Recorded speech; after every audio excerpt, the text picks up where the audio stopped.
Weeks of scorching temperatures, raging wildfires, destructive storms, and widespread drought across the United States. Is this what climate change looks like?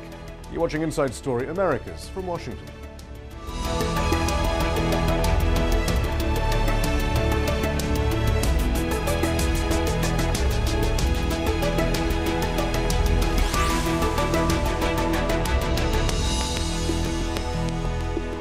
Hello, I'm Shihab Ratansi. Extreme weather has gripped much of the United States. Thousands of heat records have been broken. At least 46 deaths have been linked to the July heat wave alone. A study released this week shows that the last 12 months have been the warmest on record for the US mainland. And those numbers don't even include July's high temperatures. In late June, a violent weather system left more than a dozen people dead and millions without power for days across several states. Most of the country is suffering from moderate to extreme drought, creating conditions ideal for raging wildfires. So far this year, more than 850,000 hectares have been engulfed in flames across the US. But while there have been more than 380 news reports in the US press covering the wildfires, a Media Watch group found that only 3% of them mentioned climate change as a factor.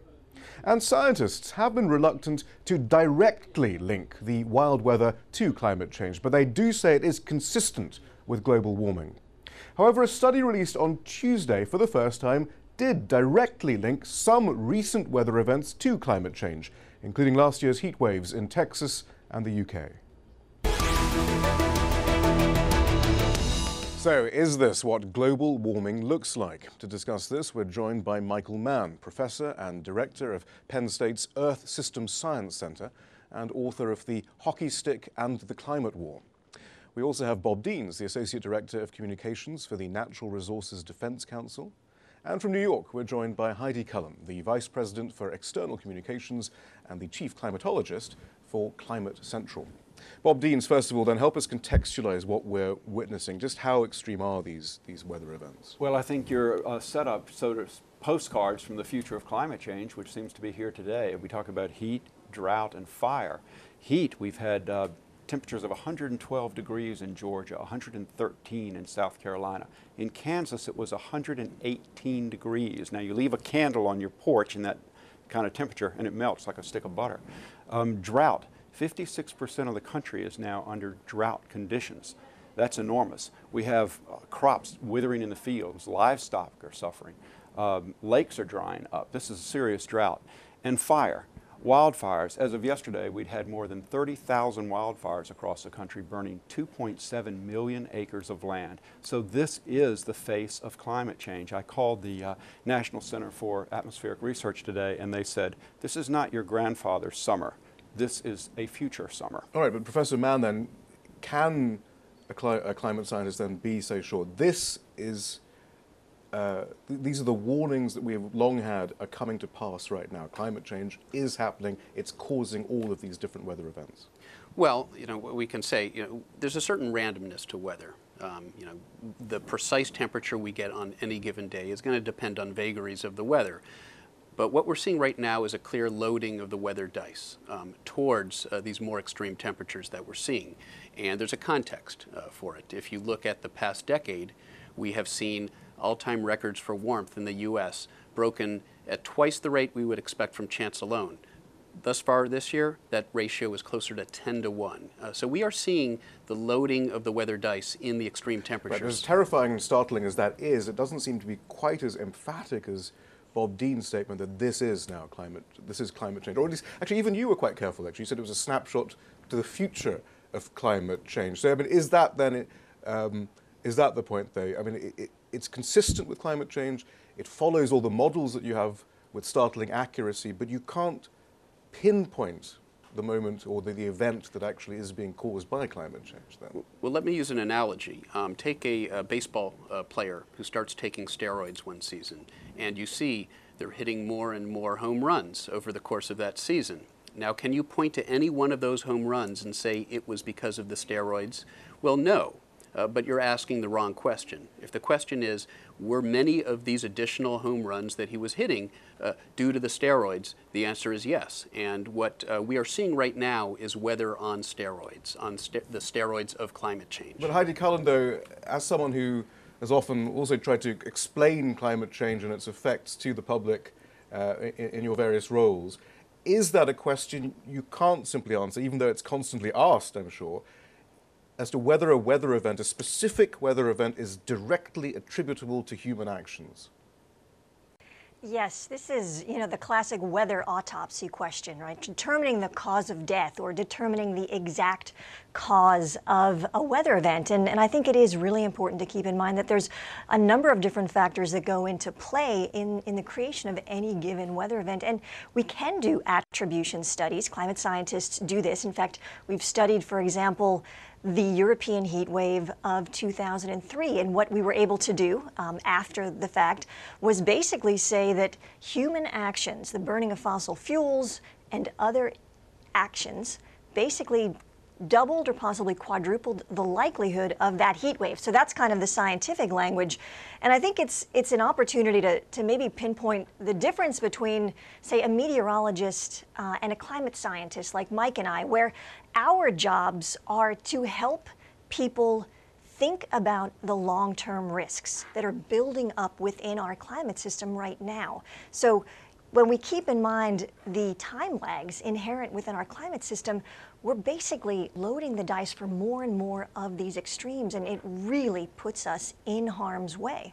But I mean, before we go on to the study that came out today, which perhaps is addressing some of these issues of time lags, the Natural Resources Defence Council, of which you're a part, is quite emphatic. You say climate change is literally killing us in one report, or you co-author a report that said that Midwestern flooding should no longer be called a natural disaster, but mixed unnatural disaster. And that seems a bit more certain than some of the language we're hearing from, or some of the more nuanced language we're hearing from the climate scientists. Well, we understand, of course, there is natural variability. Some summers are hotter than others. And there are a lot of causes for wildfires and drought. We understand all that. But when you say, as you pointed out today, we have just now finished the hottest year on record in the United States, 3.2 degrees higher than the 100-year average, according to the National Oceanic and Atmospheric Administration, the most authoritative source in the world on that. So when that's the background against which all these weather events are unfolding, it's important that we connect the dots on where we're headed and what we need to do to address climate change, mitigate its impacts, and prepare for it to adapt to its consequences. Well, let's look at the study that came out today, because this is being hailed as a major advance, because as Heidi Cullen suggested in the past, perhaps judgments connecting those dots could only be made years after the event. But now we have a survey which is connecting those dots of events that happened just last year. The study by the National Oceanic and Atmospheric Administration in the US and the UK's Met Office, the Meteorological Office, has linked recent extreme weather events to climate change now. The study says 5 of 6 extreme weather events in 2011 were at least partly caused by climate change. Last year's record heat wave in Texas was about 20 times more likely to have happened due to climate change, it says. The study says there was evidence that the drought which struck East Africa last summer, resulting in a famine, was at least partially caused by climate change, altering sea temperatures.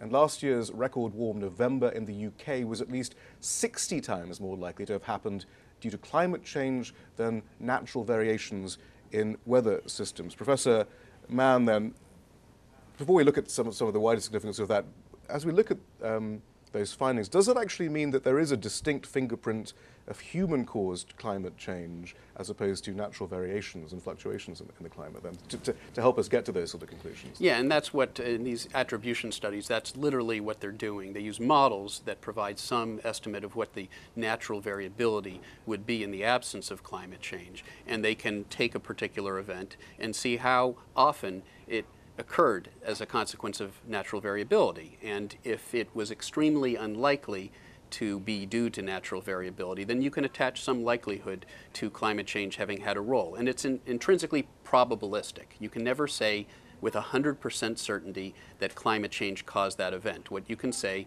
is that that event was far more likely than it would have been because of climate change. And as far as the various sorts of extreme weather we have, and we talk about temperature, and then there's extreme rain and tornadoes and so forth. Do they have different human fingerprints then? I mean, how does all that work exactly then in 30 seconds?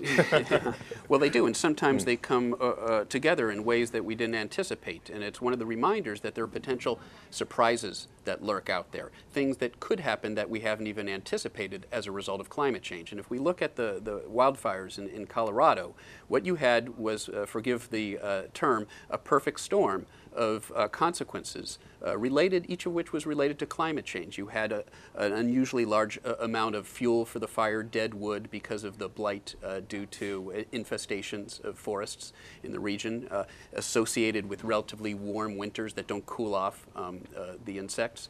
You had unusually dry soil because of drought. And you had record-breaking temperatures. And what happens when you bring those three things together? You get wildfire.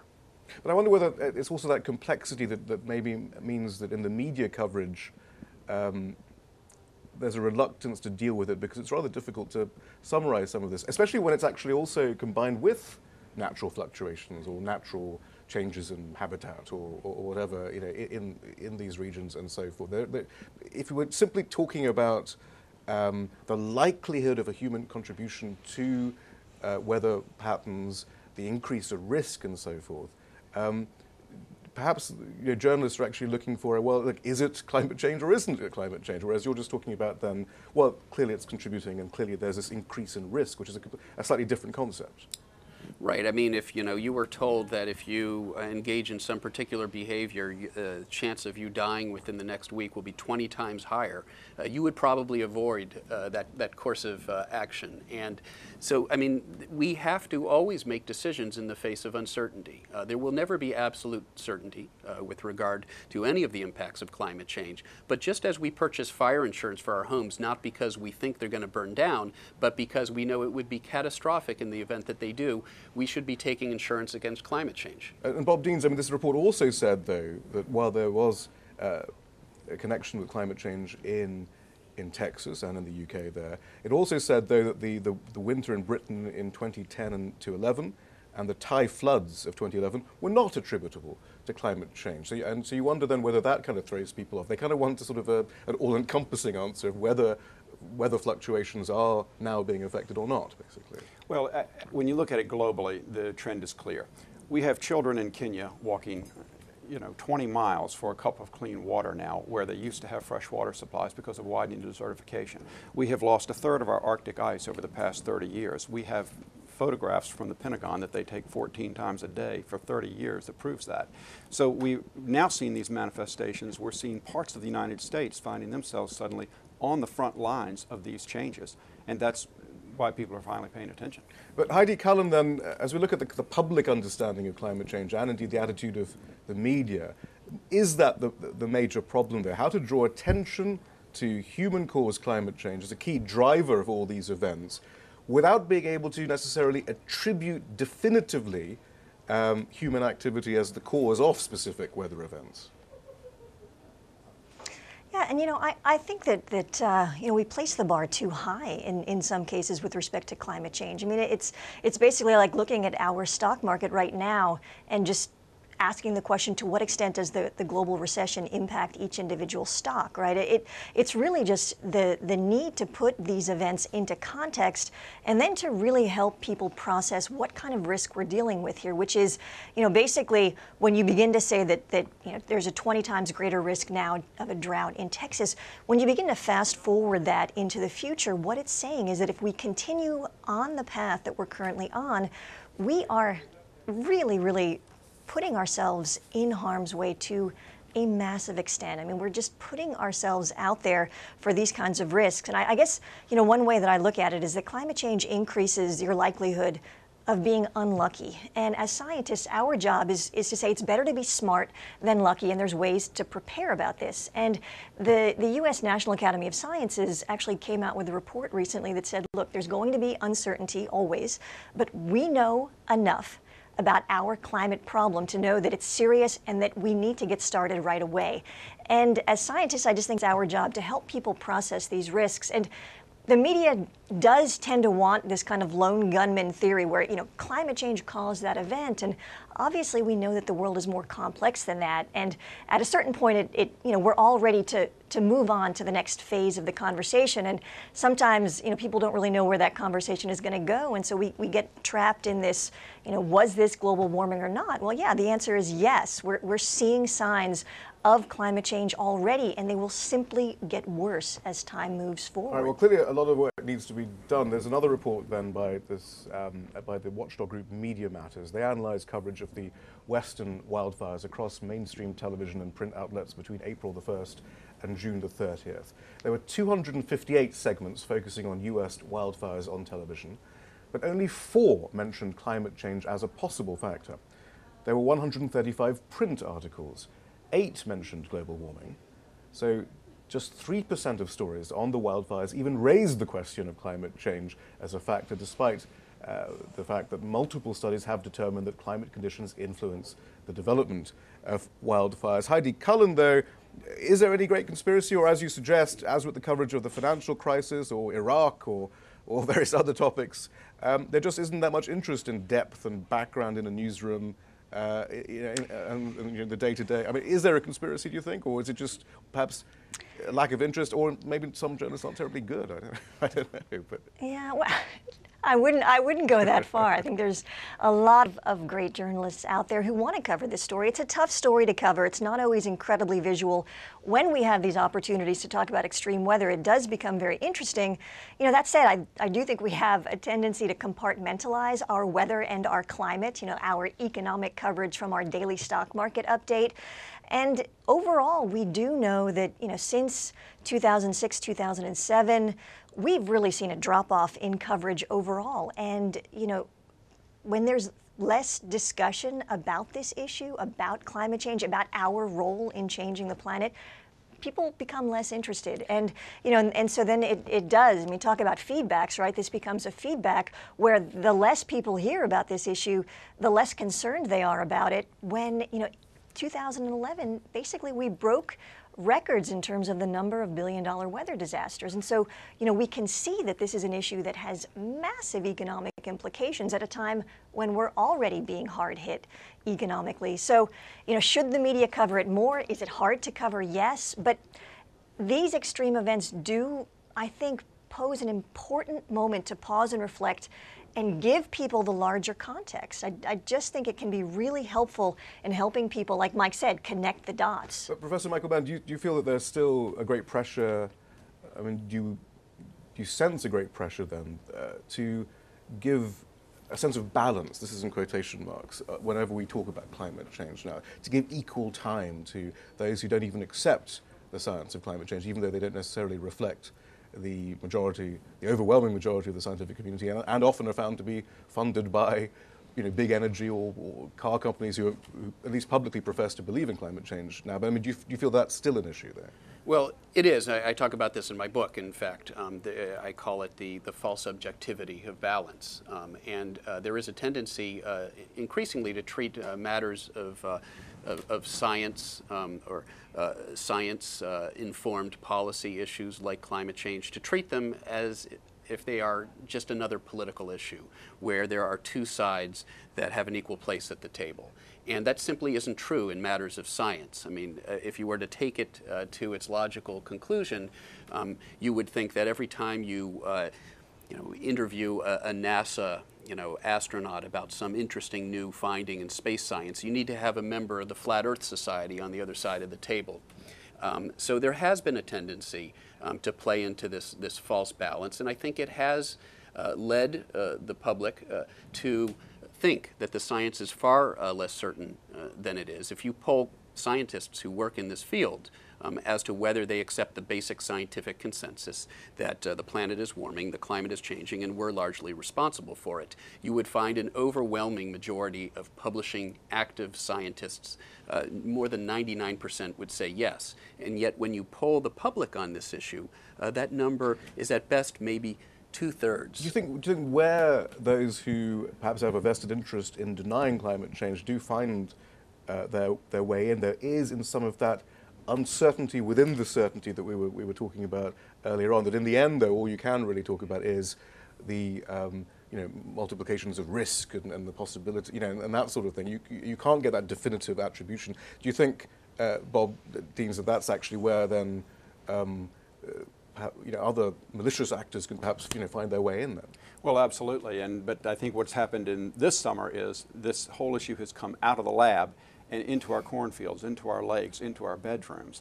And it is saying to us, this is what the future of climate change looks like. And we need to be about the business of reducing our use of fossil fuels, investing in energy efficiency, mitigating against the impacts of climate change, and preparing ourselves for the circumstances to come.